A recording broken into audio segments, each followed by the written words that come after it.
Yun mga kamistri, so nandito na kami sa Malbar, Batangas. Yung kasama ko si Neil, kung bibili muna ng mga materials na kailangan ng mga trabador ko mga kamistri. So tayo may nakita tayong rambutan, kasi yung binili ko nung nakaraang rambutan mga kamistri, hindi ako nakauwi ng Cavite, so binigay ko sa mother ko. So yun, pampa ano niya, snack niya doon sa mga kasama niya sa duty. So tawid tayo. Alright, magkano ang kilo? 30 pesos. Ano yung madam? Tuklapin 30 ang kilo. Tuklapin nga, oh. Ayun, 30. Bagong pitas. So bili tayo mga 3 kilo na kamisteri. Oops, tumalon. Pwede tikman muna. Tikman ko madam, ha.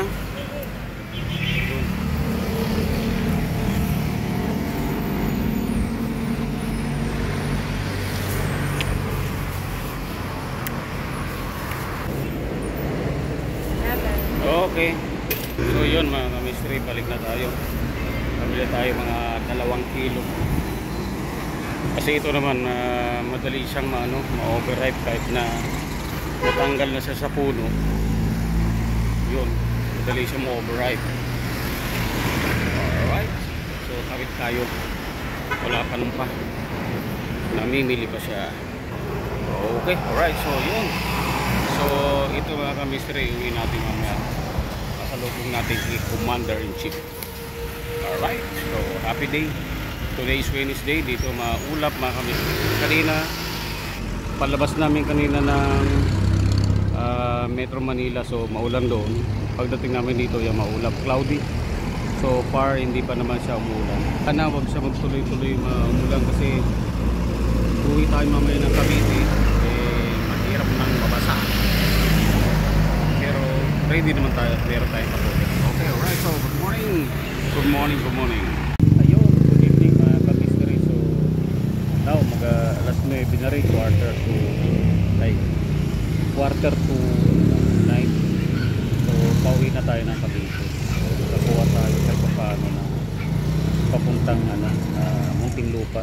Goods na yun, may panggasolin na tayo, halagang 206 pesos. Malay natin pagdating doon may tip, tapos direct sa bahay na tayo. Tapos bukas maglinis tayo ng panggilid ni Red. So para ma-check na rin natin ang kanyang panggilid malinis, ma-check natin ang belt niya. So yun, kasi bago tayo mag-ipon tayo ng pampiyesa, marami tayong kailangan palitan ng pyesa niya, belt, tapos top drive bearing. So palitan ko na. Alright, so na-pick up ko na mga kamisteri yung ating delivery. License lang, ID. Ito lang nakalagay dito, pinakamagaan. Ayan, so yun, have a good day mga ka-kamisteri. Alright, let's go. Yo mga kamisteri, so update tayo.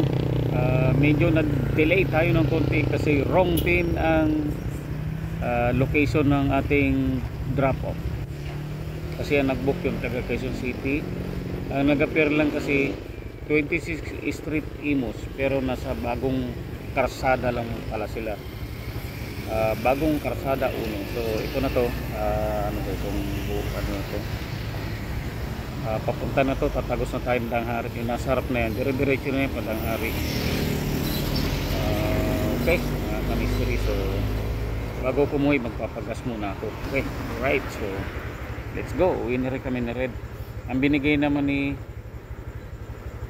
bossing sa delivery fee, 360 na yung ginawa niyang 400 pesos. Okay, alright, so 400 tsaka 230 kanina, 600 plus din ang ating gross income sa pauwi ng Cavite. Pero goods na rin, mayroon tayong pang top up, may pang gasolina tayo, may sobra tayo pang pagupit bukas. Okay, alright, so let's go. Red, tingnan nyo ang dahil sa pag-ikot namin, oh, nag blink blink blink blink na. Okay, alright.